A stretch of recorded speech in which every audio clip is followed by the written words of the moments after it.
అభినందిస్తూ మీ దగ్గర నుంచి నేను సెలవు తీసుకుంటాను. Thank you sir. Pitani Satyanarayana గారు.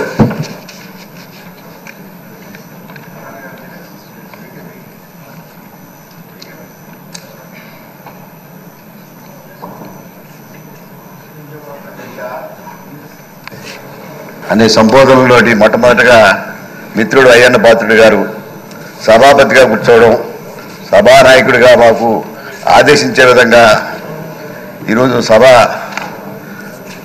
చాలా హుందాతనంగా మెయింటైన్ చేస్తున్నాడు నమ్మకం. ఎప్పుడు కూడా స్పష్టమైన వైఖరితోటి, స్పష్టమైన ప్రజాస్వామ్యవాదిగా సుదీర్ఘ రాజకీయాల్లో ఉన్న మిమ్మల్ని మనస్ఫూర్తిగా అభినందిస్తున్నాం.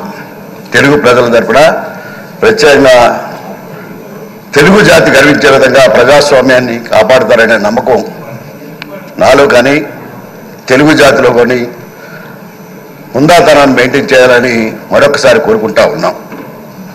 చూసాం గత 15వ సభ, గత సభాపతి యొక్క తీరుని కానీ సభా సాంప్రదాయాలు కానీ నెట్టేట పుంచిన సభగానే మనం భావించాలి, విచారించాలి కూడా ఈరోజు చెప్తా ఉన్నాం. కారణం ఏంటంటే గత సభాపతి యొక్క తీరు ప్రజాస్వామ్యాన్ని అపహాసం చేసిందనే మాటని ఈరోజు చెప్పడానికి బాధపడుతూ ఉన్నాం. ప్రజాస్వామ్యవాదిగా ప్రజాస్వామ్య విలువలు కాపాడవలసిన సభాపతి లోపల కానీ బయట కానీ ఎప్పుడు కూడా అన్ని రాజకీయ పార్టీలకి సమాన దూరంతో ప్రజాస్వామ్యవాదిగా ప్రజాస్వామ్యాన్ని ఒక శాసనసభ అన్ని రాజకీయ పార్టీలు హుందాతన ప్రజల యొక్క సమస్యలు మాట్లాడడంలో తనదైన శైలిలో మాట్లాడడానికి ఉండే అవకాశం సభాపతికి మాత్రమే ఉంటుంది అనే మాటని నమ్మిన వ్యక్తిని.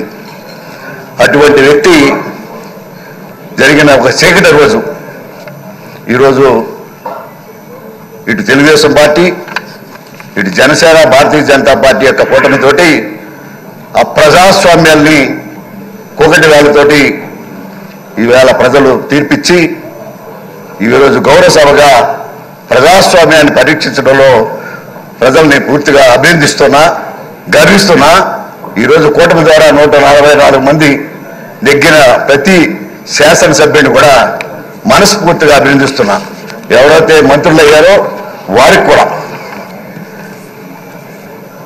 కూడా మీరేదైతే శాసనసభ్యులు వస్తూ ఉన్నారో వారందరూ కూడా పనుల్ని ప్రత్యేకమైన అపాయింట్మెంట్ ఇచ్చి ప్రజాస్వామ్యవాదులుగా ఒక రిప్రజెంటేటివ్గా ప్రజల యొక్క ఆలోచనలు వచ్చే అభివృద్ధి కార్యక్రమాల యొక్క సంక్షేమ కార్యక్రమాల్లో మీరందరూ కూడా సహకరించాలని మాత్రం ఈ సభ ద్వారా మిమ్మల్ని కోరుకుంటా ఉన్నాం. మరొక విషయం, చట్టాలు కూడా ఉల్లంఘించుకుని అనేక కేసులు పెట్టి ప్రతిపక్ష నాయకుల్ని, ప్రతిపక్ష పార్టీలు కూడా వ్యక్తిగత దోషంతో బూతుల మంత్రులు, బూతుల శాసనసభ్యులుగా గత ప్రభుత్వాన్ని చూశాం. ఈరోజు మనందరూ కూడా కోరుకుంటా ఉన్నాం, ఈ సభ ద్వారా గౌరవ సభా సాంప్రదాయాలు పాటించుకుంటూ ఏదైతే సభా నాయకుడు ముఖ్యమంత్రి చంద్రబాబు నాయుడు గారి యొక్క ఆలోచన ఏదవుతుందో దాన్ని హుందాతనాన్ని మనందరూ కూడా నేర్చు. ప్రతిపక్ష పార్టీకి కూడా వేళ 11 మంది నెగ్గారు, వారికి కూడా హృదయపూర్వక అభినందనలు తెలియపరుచుకుంటా ఉన్నాం. ఈరోజు మనందరూ కూడా గర్వించవలసింది ఏంటంటే ప్రతిపక్షాన్ని కూడా గౌరవించడానికి మనం సిద్ధంగా ఉన్నాయనే మాటని ఈ సభ ద్వారా మీరు తెలియపరచాలని, ఏదైతే సభా నాయకుడిగా మీరు ఏదైతే మాకు ఆలోచన చేశారో చంద్రబాబు నాయుడు గారు, అలాగే పవన్ కళ్యాణ్ గారు, ఆ సంప్రదాయాన్ని గౌరవించడానికి ఈ సభ సిద్ధంగా ఉందనే మాటని మీ నోటి ద్వారా వినాలనేది నా ఆలోచన.